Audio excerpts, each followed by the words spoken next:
Hello again. Now, South Africa's advertising industry is accused of being divided on racial lines in terms of ownership, for example, and its approach to its creative work.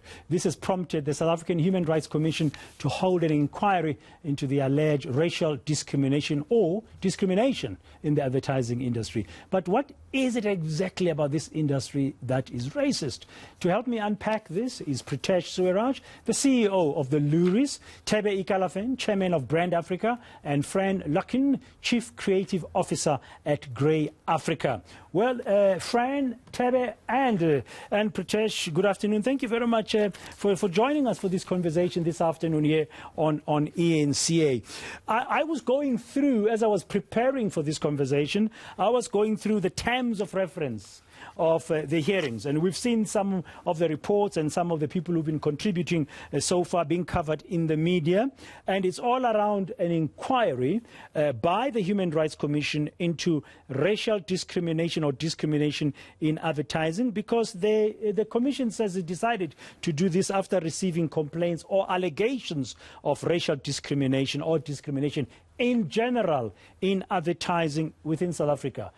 To each of you, as we begin, an overriding question. Let me start with you, Fran.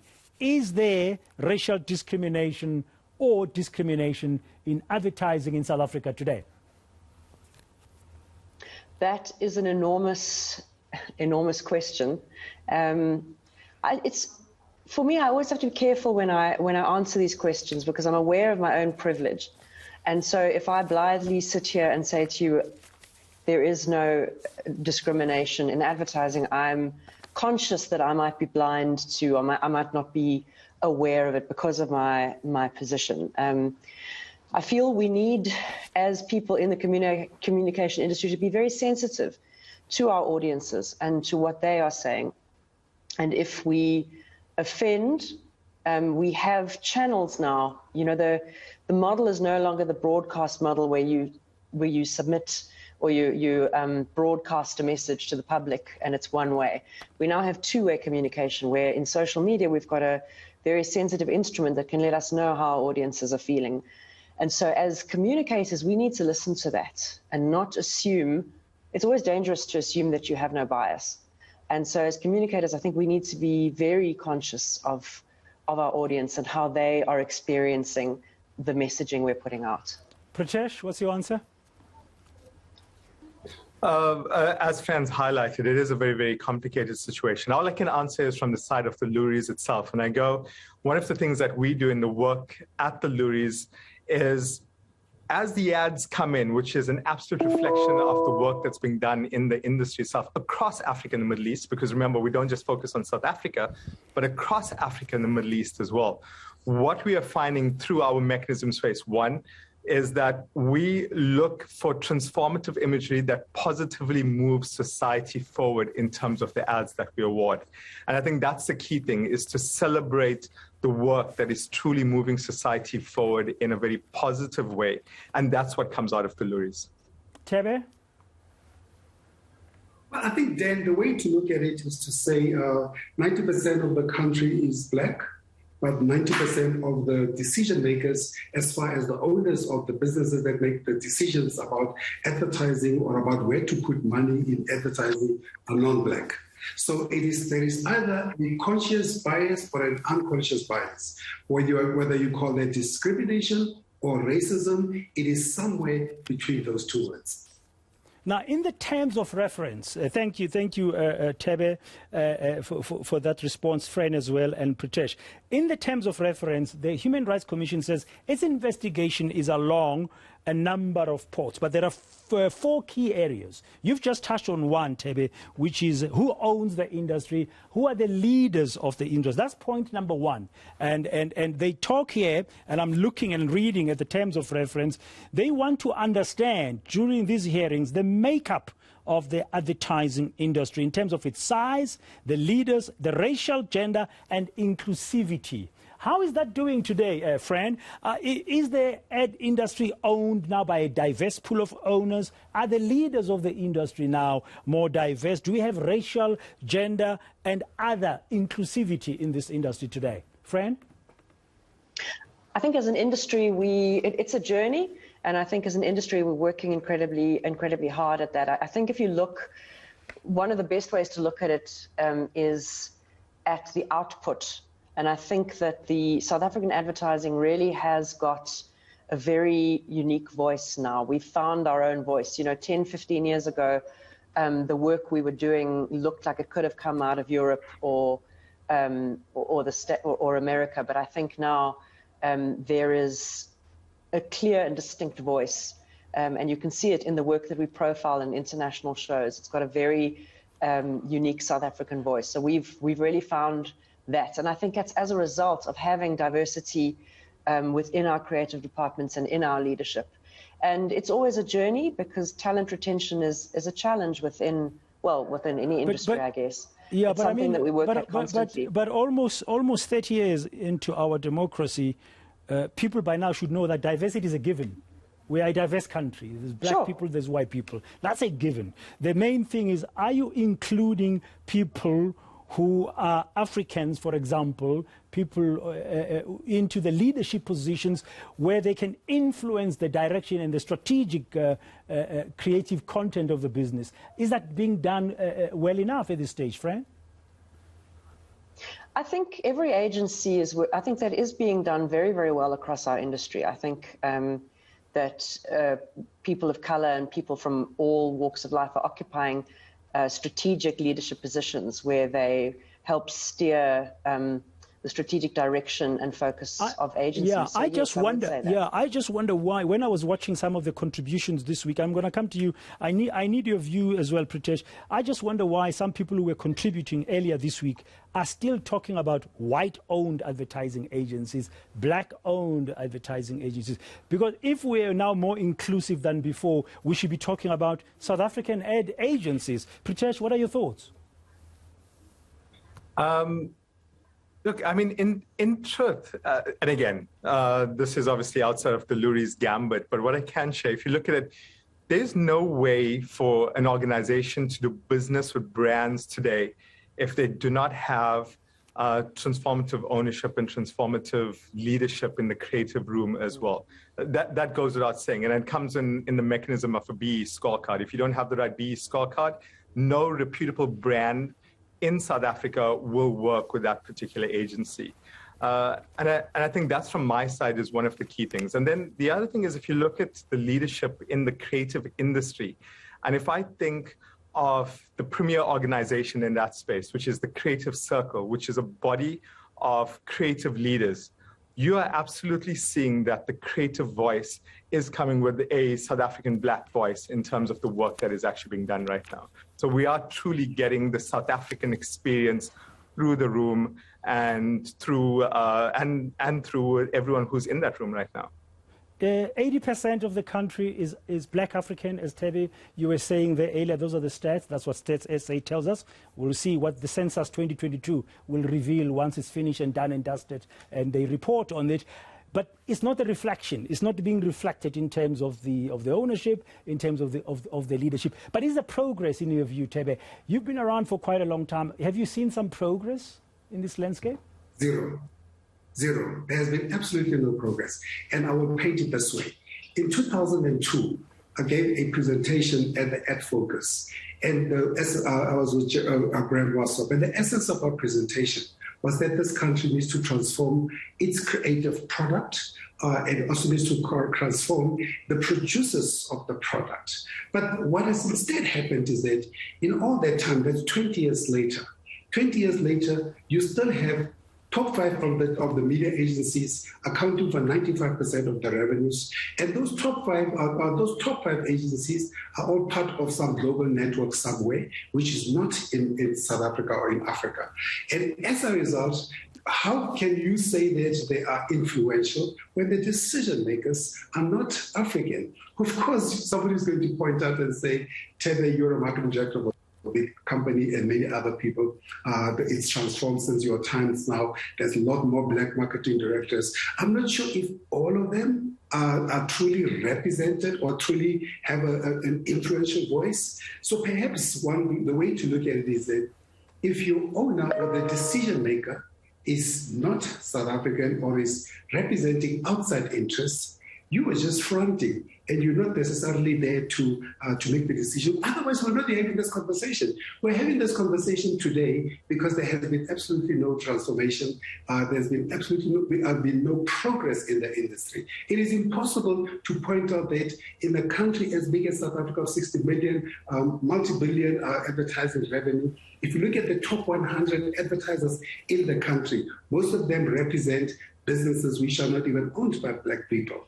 And not only that, beyond ownership, yes, they may have a marketing director who is Black, but are they truly influential? Are they truly influencing the decisions? Because if they were, we'd be making progress. It's impossible to tell me that 20 years later, we do not have more than five media agencies which are owned by people of color, to whom all the money goes, or to most of the money goes.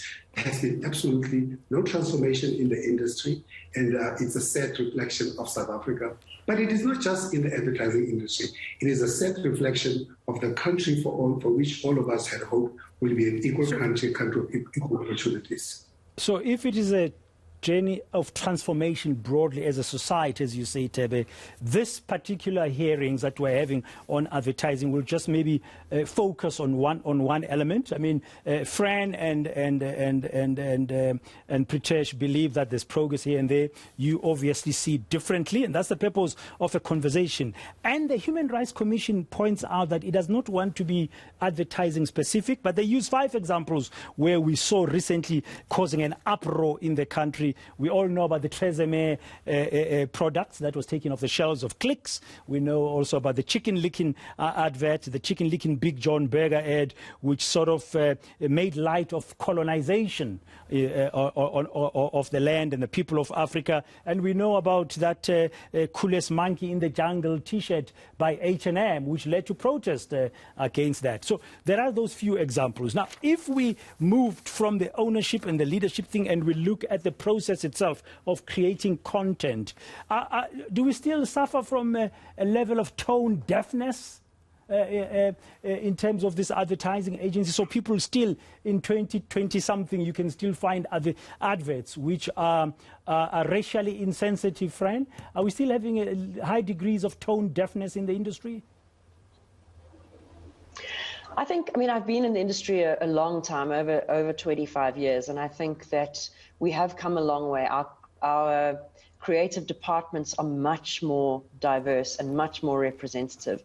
And so I think that to the best of our knowledge and to our best efforts, we do everything we can to put out content that is relevant to our audience, that will resonate to them, that speaks their language. That's what great communication does. It speaks directly to its target audience in their language, in the language of their motivations, of their desires. And I think the will is there, and our creative departments are far more diverse than they've ever been. Things have gone wrong, mistakes have been made, and I think that is unfortunate, but I think sometimes it's also a result of the speed at which our industry is forced to operate. Yeah, so and I want to talk about I want to talk about. Sorry, Thebe. Yes, Thebe. I wanted to say to Fran that the creative agencies or the marketing industries may be diverse, but the decision makers of the work that goes out are not necessarily diverse. So that is where the problem comes. So if you like me, obviously we've got access to a lot of creatives and speaking to a lot of the industry and having traversed every country in the continent, I pretty much have a bit of a tap on what happens where and listen to the frustrations that Black creatives have in our agencies. I think there's a lot of window dressing. And there's less of genuine effort to truly integrate South Africa and to allow South Africa to express itself in its diversity. So there's still a lot of window dressing. So I think the final decision maker about what goes out, from an agency is the client, the marketer. And so, we present them with creative options, and the marketer or the client is actually the final decision maker on what goes out of the creative studio. And you don't have a lot of influence there. If the client wants their ad to go to a particular target audience, that's what you'll go with. We've got 5 minutes to go, and it's not a long time. Sorry, I'll come to you now, Preetesh. We've got 5 minutes to go. It's not a long time on television, so I'm just going to ask you to try and be brief and sharp as possible, because I've got one main last question I want to ask you, which the Commission is also addressing, and this is: how should advertising be regulated in South Africa? Okay, just for you to think about. But Preetesh, on this point, you wanted to come in. What have you got to say? Yes, I think one of our key challenges that we have right now is that we unfortunately have to look at the panel we have. And unfortunately, the panel that we have, including myself, are really not the panel that's qualified to speak on this. I think if the briefing was clear in terms of what we're speaking, we could have referred you to the right people. And this was not the briefing we received. The Association for Communication and Advertising is the body that ENCA should be speaking to and should bring onto platforms like this, and obviously brief in a much more clearer way. We will. That's fine, Preetesh. We will. But for today, hold on. We are the wrong people. Hold on, people. Yeah, no, that's fine. Preetesh, and then I want to emphasize that I am eminently qualified to speak on this subject, having been a marketing director, having run an agency, and most importantly, being a very influential Black person in South Africa. I'm eminently qualified. I do not need to be represented by an organization to see the difference between right and wrong. Yeah, no, I'm comfortable that you are qualified, Thebe. Hence, we invited you. But Preetesh, from a Lorries perspective, you celebrate advertising. You give awards in terms of advertising and of ads that have made it well. Is there an opportunity for you there to begin to really be very mindful in the awards and celebrate inclusivity more and more? Yes, so I can absolutely speak to that. So in the Lorries, what we do is, firstly, in terms of the briefing, in terms of awarding, you cannot award any ad that has any stereotypes, any biases, any racial issue stuff. And it's clearly stated to our judges. It's part of the briefing that we give out there, that these are key watch points. They even have gone unconscious bias training to ensure that they can check their own biases as they actually go out and evaluate and judge. That's the first step. And secondly, the judging panels themselves, a lot of work's ensured that you have a representative sample of the population who are actually doing this. So we have the South African population, but we also have the African Middle East population as well that's considered in all of this. So in terms of the judging process, so who's judging it, how they're judging, and with what mindset they're judging is something that the Lorries considers quite intricately.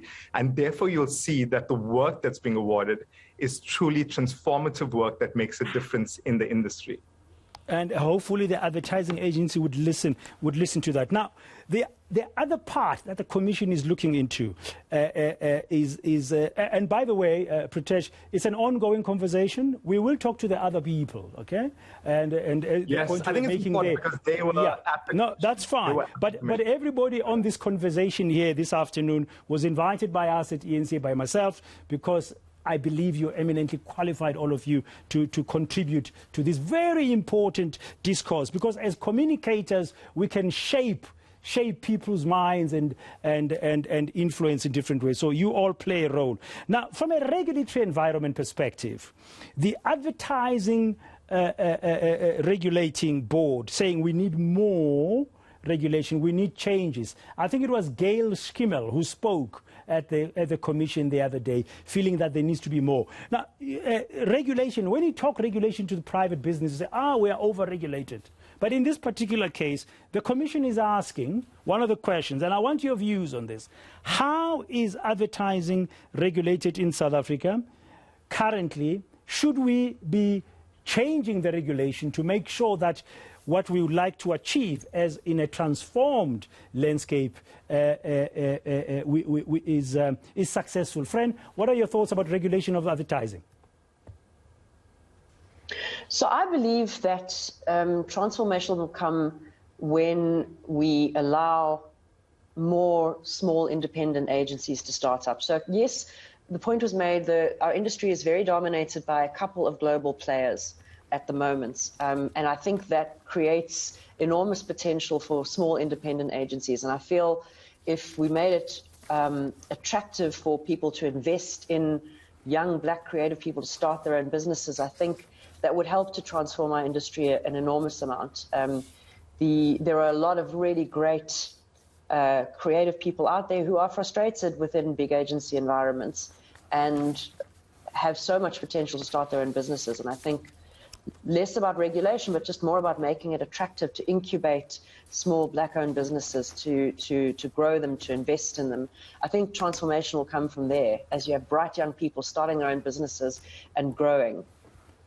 And you said earlier that it's up to the client what goes out. But some of these clients, they give the big money to the big global agencies. I mean, how would the small businesses be sustained? So if you're going to do that, would you be open and encouraging the clients to also afford the small business guys, the new upcoming guys, an opportunity to work on their big campaigns, for example, Fran? Yes, so it has happened. I know with the Vodacom pitch last year, part of the deal, and it's happened before, I think with South African Tourism, part of the pitch requirement was that the big agency had to go in with, as a joint venture with a smaller, independently owned, black-owned business partner. So that kind of thing, I think, and then when the business is won, the two agencies share the account. So I think that's quite a good model to look at. Thebe, regulation, I mean, that's now using the law, so to speak, to make agencies change. What do you think? Well, I think a couple of things. The first thing I think is that we cannot be incubated for 30 years and on no end. So I do not like the concept of we need to incubate black agencies, we need to do all those. We were already incubated for 9 months, and when we were born, we had the rights to be able to participate in the economy of South Africa. But when it comes to regulation, we do not need more regulation. The MaxITA was gazetted in 2016. In 2002, we were already talking with GCIS about some transformation charter which was implemented. What we really need here, we need marketing directors with teeth. We need government with that actions, some of these that really truly implements some of these laws that they've come up with. Because the problem actually with BEE and all these charters and all those, they've been more prejudicial to the very people they're supposed to help.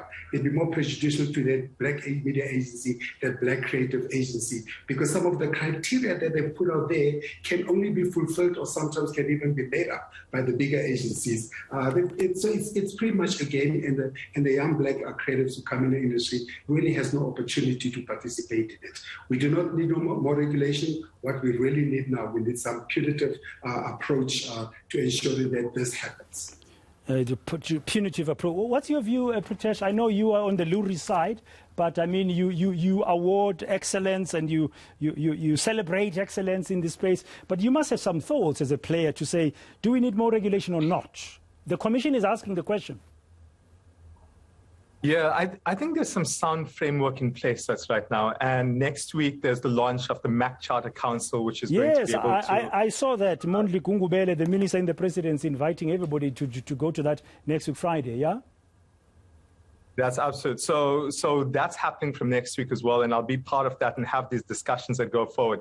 But absolutely, the framework is in place. So as Thebe has rightly said, you don't need more regulation. What you really need right now is to have, I think, a lot more introspection, a lot more inward looking, and be able to say that I'm proud to put my name behind this work. And as it goes through the awards mechanism, for us to be able to say that as it comes through it, we're looking at work that's truly transformative and represents society. And I think there's always work to be done. We should never say that we've reached that point, and we must continuously work towards ensuring that we truly continuously evolve with society. Yeah, we're going to still, of course, await for the report from the findings of the Human Rights Commission. And by the Constitution, their findings are binding unless or until taken on a legal review in a court of law. One last thought as we conclude. This is an ongoing conversation, and we will talk to other players as well as we carry on and try and contribute ourselves as well as a media player. After all, these adverts we're talking about are showed on our platforms here, like here on television. One parting thought. If there was one thing you would like to see as a key outcome of these commission hearings that will have an impact that in terms of changing the industry, the advertising industry for the better in addressing racial discrimination or discrimination. Let's not forget gender issues. Let's not forget people with disabilities, for example, and so on and so forth. What would that one thing be as we conclude? And that's my last question to you. Let me begin with you, Fran. I think, and I don't know whether, I think what I would really like to see in our industry is it attracting more people. I think that our industry needs more people to go into it. It needs to be presented as a far more attractive option for kids at school, which I currently don't think it is. I'm not sure how the Commission can contribute to that, but perhaps if what came out of it was a zeal to rebuild, to bring more people in, to really transform our industry to become as powerful as it could be in representing all our people, I think that would be a good outcome. I would like there to be a positive result in that we all agree we need to work harder at attracting more people into our industry and making it attractive for them to stay. And I think that will help. It will help us a lot in transforming our industry, keeping good people, getting more businesses started. Thank you very much. Preetesh? Yeah. Oh, Preetesh, we've lost his connection there. Thebe? Ultimately, it is about the South African consumer who rewards businesses and organizations which invest in them, which reflect them and respect them. So no amount of regulation, as I said, is going to help. What we need South African consumer who is 90% black to assert and affirm their power.